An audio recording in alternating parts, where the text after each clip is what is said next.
Three factions fighting for control across the planet of Auraxis: the New Conglomerate, the Terran Republic, and the Vanu Sovereignty. Today, on the wastelands of Indar, the all-out war for supremacy has reached its peak. The tension between the Vanu Sovereignty and the New Conglomerate grows, as the Vanu forces eventually take territory after territory from the New Conglomerate. There was no end in sight for the NC, at least until they were pushed back to the Regent Rock garrison. It was at this base that the Vanu were met with great resistance from the NC. As orbital strikes devastated the battlefield, the stakes for the control of Indar have never been higher. Despite our Vanu forces having an immense amount of air and ground support, the NC were not going to make it easy to capture the garrison. Undoubtedly, one of the more difficult bases to capture on the continent of Indar. Although, if our forces did not maintain possession of the Burgess Overlook, which was next to the garrison, all of our efforts would be for nothing. You'll see what I mean later. Then, right in the middle of all the chaos, there's me. Despite bearing the badge of a Red Cross and carrying a medical applicator, at the end of the day, at the end of the war for Auraxis, I was just a grunt on the battlefield. I knew I was a part of something much larger than just myself. And this led me forward. Nearly breaching the main tower of the garrison, we had advanced too far with too few forces. They began pushing us back toward our Sunder, which was our last remaining spawn point. Desperately, I hopped in the gunner as a last-ditch effort to save our foothold on the base. While I did manage to help hold off the NC temporarily, our forces were greatly outnumbered.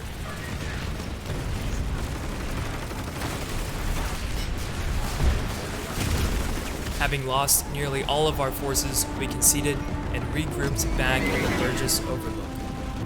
It all came down to the Burgess Overlook. This territory was a vital piece in the war effort and an instrumental part in revenge. The New Conglomerate forces had finally found their foothold, and while our Vanu soldiers were down, we were not out. So, from the aircraft terminal, I spawned our faction's sleek personal fighter, known as the Scythe.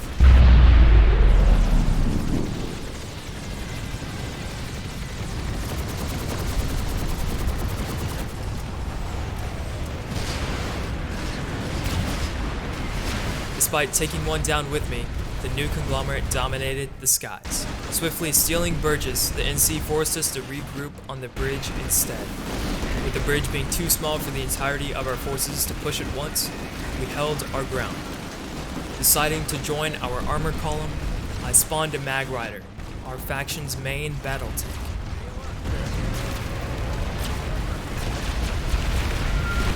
I was only able to get a few shots off before being nearly subdued by the NC forces. Thankfully, some friendly soldiers were quick to respond. We were beginning to make some headway. Pushing up with our forces, I am proud to say I was there on the front lines, helping pave the way to victory. Dusk was setting in on Indar. We had cleared the bridge.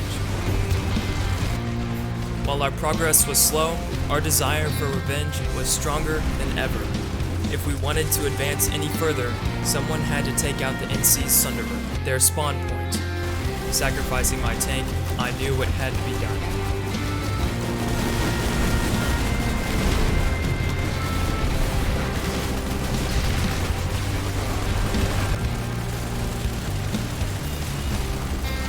The remaining NC forces at the Sunder were desolated by an orbital strike, but so were we.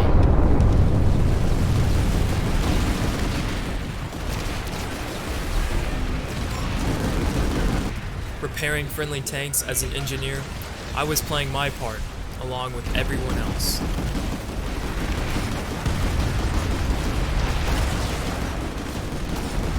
As the starry blanket covered Indar, so did the Vanu Sovereignty.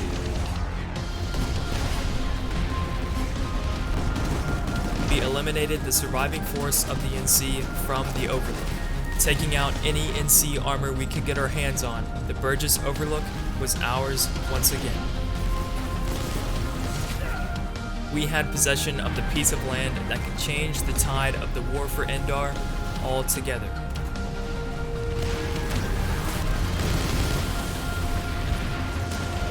While we had pushed back the New Conglomerate for now, there were still many, many more bases to capture.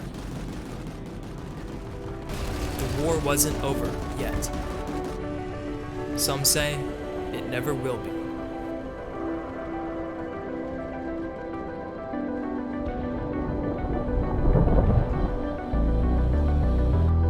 This video took me a while to make, but I had fun editing it and I hope you all enjoyed. So if you did, please consider subscribing.